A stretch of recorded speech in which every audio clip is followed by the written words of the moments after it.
God aften.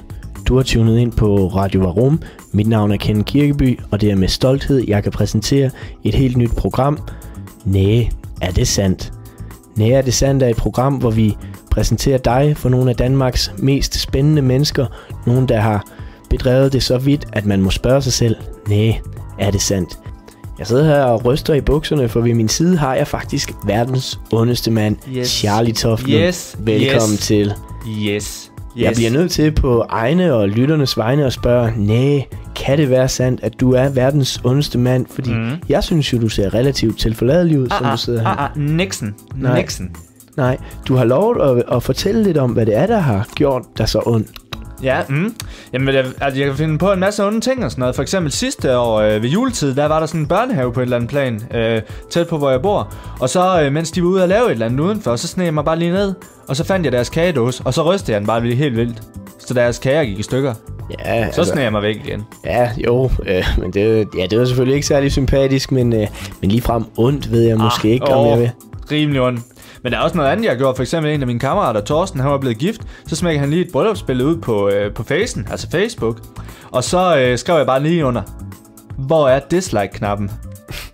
Ja, men det er måske mere sjovt. Nej, men så har jeg også været, for eksempel min ekskæreste Carla, hun var på vej hjem en dag, så har jeg lige smurt tandpasta ned under hendes håndtag.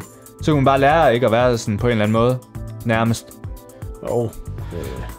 Og så noget andet, der også jeg har været nede på Esbjerg Hovedbibliotek, så gik jeg rundt og snuppede en masse, bøger ned fra hylderne sådan. Og så lånte jeg den så i min kammerats Werners navn, og så smækkede jeg dem op på hylderne igen. Ja, så nu skal jeg ikke sidde her, men at det lyder måske mere som drengestreger, for eksempel spurgte også en børnefamilie ved siden af mig, og så har jeg lige fået sådan en lille ny labradorhvalp eller sådan noget. Så har det lille kræ forvildet sig ind i min have. Så skrev jeg bare, barberede jeg bare Brøndby Forever ind i pelsen på den, og så røg den direkte retur, direkte tilbage i røven. Okay, det vil jeg faktisk sige. Med tryk 16. Ja, det var faktisk det var ret groft. Det var ondt. Så for eksempel så ude på min uddannelse, så har vi sådan en kageordning. Så var det min tur til at have citronmåne med. Så skar jeg dem ud i stykker, og så puttede jeg stryknin i en af dem.